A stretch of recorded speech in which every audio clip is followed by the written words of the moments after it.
वसुदेवाची मूर्ती आहे. कृष्ण वसुदेवाच्या मांडीवर बसलेला आहे. या पितळी भांड्याला खालच्या बाजूने एक भोक आहे पूर्णपणे. पण या पितळी भांड्यामध्ये जर का आपण आत्ता पाणी भरलं तर काय होतं बघा. आता हे त्याच्यामध्ये पाणी टाकतात. आता काहीही ते पाणी थेंबरसुद्धा खाली जात नाही आहे. आता हा अजून थोडं त्याने बादलीतून पाणी घेतलं आणि अजून थोडं पाणी तो आता याच्यात टाकेल. आणि ज्या क्षणी या कृष्णाच्या मूर्तीच्या पायाला पाणी लागेल, उदाहरणार्थ असं आत्ता लागलं, पाय पाण्यात बुडले की लगेचच ती पाण्याची धार खालून पडायला सुरुवात होते. त्याच्या आधी हे पाणी पडत नाही. आणि आता हे पाणी जरी त्या पायाच्या पातळीच्या खाली गेलं तरीसुद्धा हे पाणी थांबत नाही. आता पूर्ण भांडं रिकामं होईल तोपर्यंत हे सगळं पाणी आहे तसंच पडत राहील.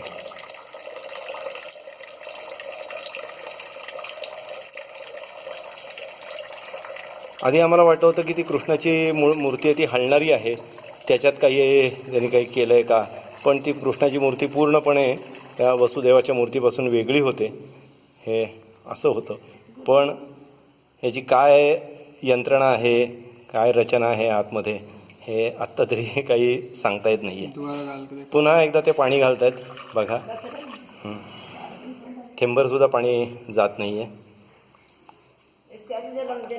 कृष्ण भगवान का भी जन्माष्टमी में उत्सव करते हैं ना भगवान. अजूनही पाणी पायाला लागलं की पाणी पडायला सुरुवात होते.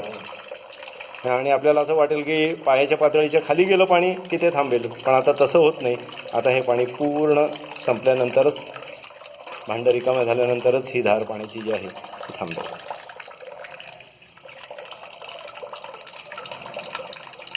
हे रामगडमध्ये आम्ही खेमका कुटुंबाने बांधलेलं हे एक शनी मंदिर आहे. पूर्ण बेल्जियम ग्लासवर्क इथे आहे.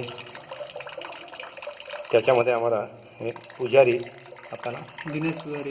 हाँ, दिनेश पुजारी है. उन्होंने ये सब हमें बताया है.